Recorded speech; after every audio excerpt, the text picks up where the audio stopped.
வணக்கங்க. லெட்ஸ் ஃபேம்னு ஒரு ஆப் இருக்குல்ல, அதில் என்ன நடக்குதுன்னு நான் சொல்கிறேன். முதல்ல நேற்று நான் ஒரு செய்தி பார்த்தேன். அதில் +2 படிக்கிற பிள்ளைங்களெல்லாம் பாலியல் தொல்லை பண்ணி வியாபாரம் பண்ணி ஒரு பொம்பளை அந்த பிள்ளைங்கள்லாம் பிடிச்சாங்க. இதில் என்ன இது மெயினாக அவங்க சொன்னாங்கன்னா, 70 வயசு கிழவன் கூட அதில் போயிருக்கான் அந்த குழந்தைங்க கிட்டன்னு சொல்லி சொன்னாங்க. நான் பார்த்தேன். நீங்கள் இந்த ஆப்பில் கூட நிறைய பேர் இருக்கிறாங்க. இந்த பொம்பளை பிள்ளைங்க அவங்க யார் இப்போ பிடிக்கிறாங்கன்னா, காலேஜ் பொண்ணுங்களை தான் பிடிக்கிறாங்க.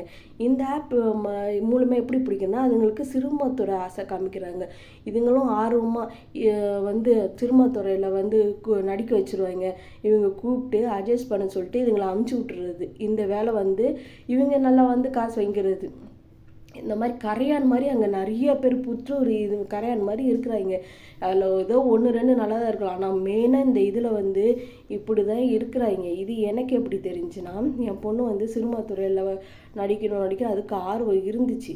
ஆர்வம் இருந்தனால என்ன பண்ணுச்சு, மெசேஜ் அனுப்பிச்சு.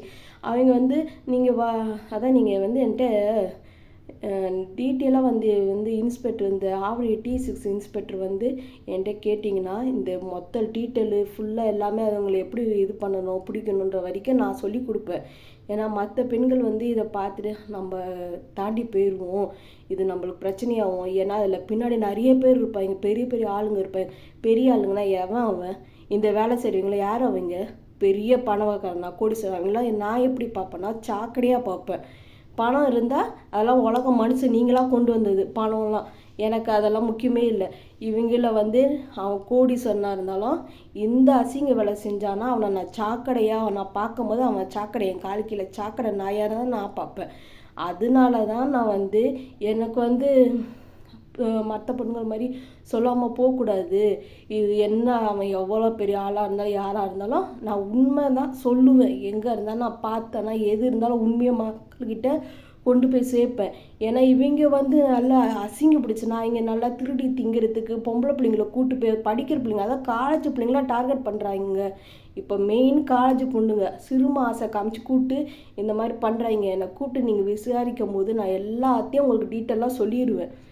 இதே நானே போய் உங்ககிட்ட ஸ்டேஷனில் போயிட்டு இப்படிங்க அப்படிங்க நான் சொன்னால் அது அவ்வளோவா நீங்களும் எடுத்துக்க மாட்டாங்க. ஸ்டேஷன்லேயும் எனக்கு எல்லா விஷயமும் தெரியும் எப்படின்னு.